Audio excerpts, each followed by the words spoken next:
ನಾನು ಪದೇ ಪದೇ ಹೇಳ್ತಾನೆ ಇರ್ತೀನಿ, ಪರಮಾತ್ಮ ನಿಮ್ಮ ಹತ್ರ ಪ್ರೀತಿ ಕೊಟ್ಟಿದ್ದಾನ. ಪ್ರೀತಿ ಕೊಡಿ, ಪ್ರೀತಿ ಹಂಚಿಕೊಳ್ಳಿ. ಪುಕ್ಕಟೆಯಾಗಿ ಪರಮಾತ್ಮ ಕೊಟ್ಟಿದ್ದಾನೆ, ಅದಕ್ಕೇನು ಬೆಲೆ ಇಲ್ಲ, ಹಣ ಇಲ್ಲ, ಚಾರ್ಜ್ ಮಾಡೋದಿಲ್ಲ. ಫ್ರೀಯಾಗಿ ಹಂಚಿಕೊಳ್ಳಿ. ಆದರೆ ನೀವು ಕೆಲವರಿಗೆ ಹಂಚ್ತೀರಿ, ಕೆಲವರಿಂದ ಖರೀದಿಸ್ಲಿಕ್ಕೆ ನೋಡ್ತೀರಿ, ಪ್ರೀತಿಯನ್ನು ಖರೀದಿಸ್ಲಿಕ್ಕೆ ನೋಡ್ತೀರಿ, ಆದರೆ ಅದೇ ಹೊತ್ತಿಗೆ ನೀವು ಕೊಡೋದಿಲ್ಲ. ಹೀಗೆ ಅನೇಕ ಪ್ರೀತಿಯ ಕುರಿತು ಅನೇಕ ವ್ಯಾಖ್ಯಾನಗಳನ್ನು ಕೊಟ್ಟಿದ್ದೀನಿ. ಪ್ರೇಮ ಯೋಗ ಅನ್ನೋ ಪುಸ್ತಕದೊಳಗೆ ಇಂಚಾಗಿ ಪ್ರೀತಿಯ ಕುರಿತು ಬರೆದಿದ್ದೀನಿ. ಅದಕ್ಕೆ ಮೂಲ ಪ್ರೇರಣೆ ನನ್ನ ಗುರು ಓಶೋ. ಪ್ರೀತಿ ಮತ್ತು ಸೆಕ್ಸ್ ಕುರಿತು ಅವನಷ್ಟು ಹೇಳಿದವರು ಯಾರೂ ಇಲ್ಲ ಅನಿಸುತ್ತೆ. ಈಗ ನಾನು ಹೇಳಿ ಹೊರಟಿದ್ದು ಯಾವ ಪ್ರೀತಿ ನಮ್ಮ ಬದುಕನ್ನು ಹಸನು ಮಾಡಬೇಕಾಗಿತ್ತು, ಯಾವ ಪ್ರೀತಿಯಿಂದ ನಮ್ಮ ಬದುಕು ಸುಮಧುರವಾಗಿರಬೇಕಾಗಿತ್ತು, ಯಾವ ಪ್ರೀತಿಯಿಂದ ನಮ್ಮ ಬದುಕು ಧನ್ಯತಾ ಭಾವ ಅನುಭವಿಸಬೇಕಾಗಿತ್ತು, ಅದೇ ಪ್ರೀತಿ ನಮಗೆ ಶತ್ರು ಆಗಿದೆ ಅನ್ನೋದು ನಿಮ್ಗೆ ಗೊತ್ತಿಲ್ಲ. ಯಾಕಂದರೆ ನೀವು ಅದನ್ನು ಹೇಗೆ ಬಳಸಬೇಕು ಗೊತ್ತಾಗಲಿಲ್ಲ. ಅದಕ್ಕೆ ಹೀಗಾಗಿದ್ದು ನೀವು ಎಲ್ಲವನ್ನು ಓವರ್ ಮಾಡ್ತೀರಿ. ಪ್ರೀತಿ ಕೊಡ್ತೀರಿ, ಆದರೆ ಸಿಕ್ಕಾಪಟ್ಟೆ ಕೊಟ್ಟು ಬಿಡ್ತೀರಿ. ಹೀಗೆ ಎಲ್ಲ ಪ್ರೀತಿ ಹಂಚಿ ನೀವು ಪಾಪರ್ ಆಗಿದ್ದೀರಿ. ನಿಮ್ಮ ಪ್ರೀತಿ ದೌರ್ಬಲ್ಯವಾಗಿದೆ. ನಿಮ್ಮ ಪ್ರೀತಿಯ ಓವರ್ ಪ್ರೀತಿಯನ್ನು ದುರ್ಬಳಕೆ ಮಾಡಿಕೊಂಡವರು ಮತ್ತಾರು ಅಲ್ಲ, ನಿಮ್ಮವರು. ನಿಮ್ಮ ಹೆಂಡತಿ ನಿಮ್ಮ ಪ್ರೀತಿಯನ್ನು ದುರ್ಬಳಕೆ ಮಾಡಿಕೊಂಡ್ರು, ನಿಮ್ಮ ಮಕ್ಕಳು ದುರ್ಬಳಕೆ ಮಾಡಿಕೊಂಡ್ರು. ಅತಿಯಾದ ಪ್ರೀತಿ ನಿಮ್ಮ ಸಹೋದರರ ಮೇಲೆ ಇತ್ತು, ತಂದೆ ತಾಯಿಗಳ ಮೇಲೂ ಇತ್ತು ಕೂಡ. ಕೊಡಿ ಬಟ್ ಎಷ್ಟು ಕೊಡಬೇಕು ಅನ್ನೋದು ಗೊತ್ತಾಗಲಿಲ್ಲ.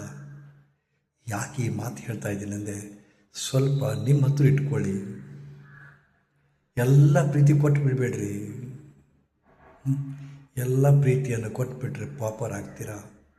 ಕನಿಷ್ಠ ಒಂದಿಷ್ಟು ಪ್ರೀತಿಯನ್ನು ನಿಮ್ಮ ಹತ್ರ ಸ್ಟಾಕ್ ಇಟ್ಕೊಳ್ಳಿ. ಯಾತಕ್ಕೆ ಗೊತ್ತಾ? ನಿಮ್ಮನ್ನು ನೀವು ಪ್ರೀತಿ ಮಾಡ್ಕೋಬೇಕು, ನಿಮಗೆ ನೀವು ಪ್ರೀತಿ ಕೊಟ್ಕೋಬೇಕು. ಈಗ ಪ್ರೀತಿ ಕೊಟ್ರಿ ಎಲ್ಲರಿಗೂ ಕೊಟ್ರಿ. ಮತ್ತೊಬ್ಬರಿಗೆ ಪ್ರೀತಿ ಮಾಡಿದಿರಿ, ಮಕ್ಕಳನ್ನ ಪ್ರೀತಿ ಮಾಡಿದಿರಿ, ಹೆಂಡತಿನ ಪ್ರೀತಿ ಮಾಡಿದಿರಿ, ಅಪ್ಪ ಅಮ್ಮನ ಪ್ರೀತಿ ಮಾಡಿದಿರಿ, ಸಹೋದರನ ಪ್ರೀತಿ ಮಾಡಿದಿರಿ, ನಿಮ್ಮ ಗೆಳೆಯರನ್ನ ಪ್ರೀತಿ ಮಾಡಿದಿರಿ. ಆದರೆ ನಿಮಗೆ ಎಂದೂ ನಿಮ್ಮನ್ನು ಪ್ರೀತಿ ಮಾಡ್ಕೋಬೇಕು ಅನ್ನೋದು ಗೊತ್ತಾಗಲೇ ಇಲ್ಲ. ನಿಮ್ಮನ್ನು ನೀವು ಪ್ರೀತಿ ಮಾಡಿಕೊಳ್ಳಿಕ್ಕೆ ಕಲೀಲಿಲ್ಲ. ನಿಮ್ಮನ್ನು ನೀವು ಪ್ರೀತಿ ಮಾಡಿಕೊಳ್ಳದೆ ಹೋದದ್ದಕ್ಕೇ ಎಲ್ಲ ದುರಂತ. ಎಲ್ಲರನ್ನೂ ಪ್ರೀತಿ ಮಾಡಿದಿರಿ, ನಿಮ್ಮನ್ನು ಪ್ರೀತಿ ಮಾಡಿಕೊಳ್ಳಿಲ್ಲ. ಎಲ್ಲರೂ ಪ್ರೀತಿ ಹಂಚಿದ್ರಿ, ನಿಮ್ಮ ಸಲುವಾಗಿ ಒಂದಿಷ್ಟು ಇಟ್ಕೊಳ್ಳಲಿಲ್ಲ. ತಿಳಿದು ನೋಡಿ ನಿಮ್ಮ ಇವತ್ತಿನ ಅಂತ್ಯಕ್ಕೆ, ಇವತ್ತು ದುಃಖಕ್ಕೆ, ಕಷ್ಟಕ್ಕೆ, ನೋವಿಗೆ ಕಾರಣ ನೀವು ಕೊಟ್ಟ ಪ್ರೀತಿ. ನೀವು ಹಂಚಿಕೊಂಡ್ರಲ್ಲ ಪ್ರೀತಿ, ಅದೇ ನಿಮ್ಮ ದೌರ್ಬಲ್ಯವಾಗಿದೆ. ಅವ್ರಿಗೆ ಬಂಡವಾಳ ಆಗಿದೆ. ನಿಮ್ಮ ಪ್ರೀತಿ, ಅತಿಯಾದ ಪ್ರೀತಿಯನ್ನು ಅವರು ಎಕ್ಸ್ಪ್ಲಾಯ್ಟ್ ಮಾಡಿಕೊಂಡ್ರು. ತಿಳಿದು ನೋಡಿರ್ಬೇಕಾರೆ ಪ್ರೀತಿ ಕೊಡಕ್ಕೆ ಹೋದ್ರಿ, ಸಿಕ್ಕೊಂಡ್ರಿ. ನೀವು ಕೊಟ್ರಿ ಸಿಕ್ಕೊಂಡ್ಬಿಟ್ರಿ. ಈಗ ಕೊಡದೆ ಹೋದ್ರೆ ಜಿಪುಣ ಅಂತಾರೆ, ದುಷ್ಟ ಅಂತಾರೆ, ಬದಲಾಗಿದ್ದಾನೆ ಅಂತಾರೆ. ಗೊತ್ತಾ? ಸೊ ಪ್ರೀತಿ ಕೊಡಬೇಕಾರೆ ಯಾರಿಗೆ ಕೊಡಬೇಕು, ಎಷ್ಟು ಕೊಡಬೇಕು, ಯಾವಾಗ ಕೊಡಬೇಕು ಅನ್ನೋದು ನಿಮಗೆ ತಿಳಿಲೇ ಇಲ್ಲಲ್ರಿ. ಕಾರಣ ಅತಿಯಾದ ಪ್ರೀತಿನೂ ಕೂಡ ಶತ್ರು ಆಗುತ್ತೆ ನಿಮಗೆ. ಅದೇ ನಿಮ್ಮ ಶತ್ರು ಆಗಿದೆ, ಅದೇ ನಿಮ್ಮ ದೌರ್ಬಲ್ಯವಾಗಿದೆ, ಅದೇ ನಿಮ್ಮ ದುಃಖಕ್ಕೆ ಕಾರಣವಾಗಿದೆ. ನಾನು ಈ ಮಾತನ್ನು ಹೇಳಿದಾಗ ನಿಮಗೆ ಗೋಜಲು ಅನಿಸುತ್ತೆ. ಸ್ವಲ್ಪ ಶಾಂತ ಕೂತ್ಕೊಂಡು ನೋಡಿ, ಹೌದಲ್ಲ ಅನಿಸುತ್ತೆ. ಮಕ್ಕಳ ಮೇಲೆ ನೀವು ತೋರಿದ ಪ್ರೀತಿ ವ್ಯಾಮೋಹ ಆಗಿ ಪರಿವರ್ತನೆ ಆಯಿತು. ವ್ಯಾಮೋಹ ಆಯಿತು. ಯಾರನ್ನೋ ಪ್ರೀತಿಸಿದ್ರಿ, ಸಿಕ್ಕಾಪಟ್ಟೆ ವ್ಯಾಮೋಹ ಆಯಿತು. ಅದು ಓವರಾಗಿ ನಿಮ್ಮ ಹೆಂಡತಿನ ಪ್ರೀತಿಸಿದ್ರಿ, ವ್ಯಾಮೋಹ ಆಯಿತು. ಮಕ್ಕಳನ್ನ ಪ್ರೀತಿಸಿದ್ರಿ, ಕಾರಣ ಎಷ್ಟು ಪ್ರೀತಿಸಬೇಕು ಎಷ್ಟು ಪ್ರೀತಿಸಬಾರ್ದು ಅನ್ನೋದು ಕೂಡ ಸಮವಾಗಿರಬೇಕು. ಅದಕ್ಕೆ ಸಮತ್ವಂ ಯೋಗ ಮುಚ್ಯತೆ. ದ್ವೇಷವನ್ನು ಮಾಡಿರಿ, ಸ್ವಲ್ಪ ಪ್ರೀತಿ ಒಂದಿಷ್ಟು ದ್ವೇಷ ಎಲ್ಲವೂ ಸಮನಾಗಿರ್ಬೇಕು, ಎಲ್ಲವೂ ಸಮನಾಗಿರ್ಬೇಕು. ಇಂಬ್ಯಾಲೆನ್ಸ್ ಆತಪ್ಪ ಅಂದ್ರೆ ಅದೇ ಬಂದದ್ದು ಕಾರಣ.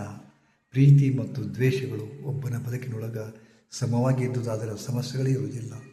ನೀವು ಬರೀ ಪ್ರೀತಿ ಕೊಟ್ಟರೆ ಸತ್ರಿ, ಬರೀ ದ್ವೇಷ ಮಾಡಿದರೆ ಸತ್ರಿ.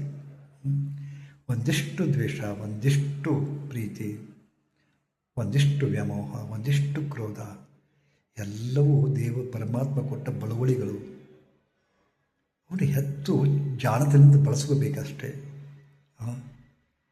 ಕಾಮ, ಕ್ರೋಧ, ಮೋಹ, ಮದ, ಲೋಭ, ಮತ್ಸರ ಇವು ಅದಾವ. ಅದು ಶರಣ ಹೇಳಲಿಲ್ಲ. ಕಾಮವನ್ನು ಲಿಂಗಕ್ಕೆ ಮಾಡಿರಿ, ಲಿಂಗವನ್ನು ಪ್ರೀತಿಸಿರಿ, ಲಿಂಗವನ್ನು ಪ್ರೀತಿಸಿರಿ. ದುರ್ಗುಣ ಬಗ್ಗೆ ಕ್ರೋಧ ಮಾಡಿರಲ್ಲ. ಹೀಗೆ ಟರ್ನ್ ಆಗಬೇಕದು. ಅಂದಾಗ ನಮ್ಮ ಬದುಕು ಬಂಗಾರ ಆಗ್ತದೆ. ನೋಡಬೇಕಾದ್ರೆ ನಿಮ್ಮ ನಿತ್ಯ ನಿಮ್ಮ ಜೀವನದೊಳಗೆ ನಡೀತಾ ಇದ್ದ ಘಟನೆ, ಇವತ್ತು ನಿಮ್ಮ ಸ್ಥಿತಿ, ಇವತ್ತು ನೀವು ಎದರ ಸಿಕ್ಕಾಕೊಂಡ್ಬಿಟ್ಟಿರಿ, ಅದು ನೀವು ಕೊಟ್ಟ ನಿರ್ವ್ಯಾಜ್ಯ ಪ್ರೇಮ ಪ್ರೀತಿ ಇದೆ. ಬಟ್ ಅದನ್ನು ಹೆಂಗೆ ಕೊಡಬೇಕು, ಎಷ್ಟು ಕೊಡಬೇಕು ಅನ್ನೋದು ಗೊತ್ತಾಗಲಿಲ್ಲ ನಿಮಗೆ. ಅದು ದುರ್ಬಳಕೆ ಮಾಡಿಕೊಂಡ್ರು ನಿಮ್ಮವರೇ ಆ ದುರ್ಬಳಕೆಯನ್ನು ಮಾಡ್ಕೊಂಡ್ಬಿಟ್ರು. ಹೀಗಾಗಿ ನೀವು ಧರಾಶಾಹಿಯಾಗಿದ್ದೀರಿ, ಕ್ಲಚಸ್ಸನ್ನು ಸಿಕ್ಕಾಕೊಂಡಿದ್ದೀರಿ. ನೀವೇ ನಿಮ್ಮ ಸುತ್ತಲ ಒಂದು ಚಕ್ರವನ್ನು ಕಟ್ಕೊಂಡ್ಬಿಟ್ರಿ, ನೀವೇ ನಿಮ್ಮ ಸುತ್ತಲ ಒಂದು ಬೇಲಿ ಕಟ್ಕೊಂಡ್ಬಿಟ್ರಿ. ಪ್ರೀತಿ ಅನ್ನೋ ಬಂಧನದ ಸಿಕ್ಕೊಂಡ್ಬಿಟ್ರಿ. ಪ್ರೀತಿ ಅನ್ನೋದು ಬಂಧನ ಯಾವಾಗತ್ತಪ್ಪ ಅಂದ್ರೆ ನಿಮ್ಗೆ ಗೊತ್ತಿರಲಿ, ಅದೇ ಬಿಚ್ಚಿ ಹೇಳೋದಿಲ್ಲ. ನಿಮ್ಗೆ ಗೊತ್ತಾಗುತ್ತೆ, ನೀವು ಭಾಳ ಜಾಣರಿದ್ದೀರಿ. ಅದು ಸ್ವಲ್ಪ ತಿಳ್ಕೊಬೇಕಿಷ್ಟೇ. ಎಷ್ಟು ಪ್ರೀತಿ, ಎಷ್ಟು ದ್ವೇಷ, ಎಷ್ಟು ಕಾಮ, ಎಷ್ಟು ಕ್ರೋಧ. Balance is yoga. Balance is yoga. ಸಮತ್ವಂ ಯೋಗ ಅಂದರೆ ಏನಪ್ಪ? ಸಮತ್ವಂ ಯೋಗ ಮುಚ್ಚಿತೆ ಅಂಥ ಯೋಗವನ್ನು ನೀವು ಪ್ರಾಕ್ಟೀಸ್ ಮಾಡಿರಿ. ಅಂದಾಗ ಬದುಕಿಗೊಂದು ಅರ್ಥ ಅದ. ಇರ್ಲಿಕ್ಕಂದ್ರೆ ಹೀಗೆ ದೇವ್ರು ಕೊಟ್ಟ ಅಮೂಲ್ಯ ಅವಕಾಶ ಈ ಜನ್ಮ.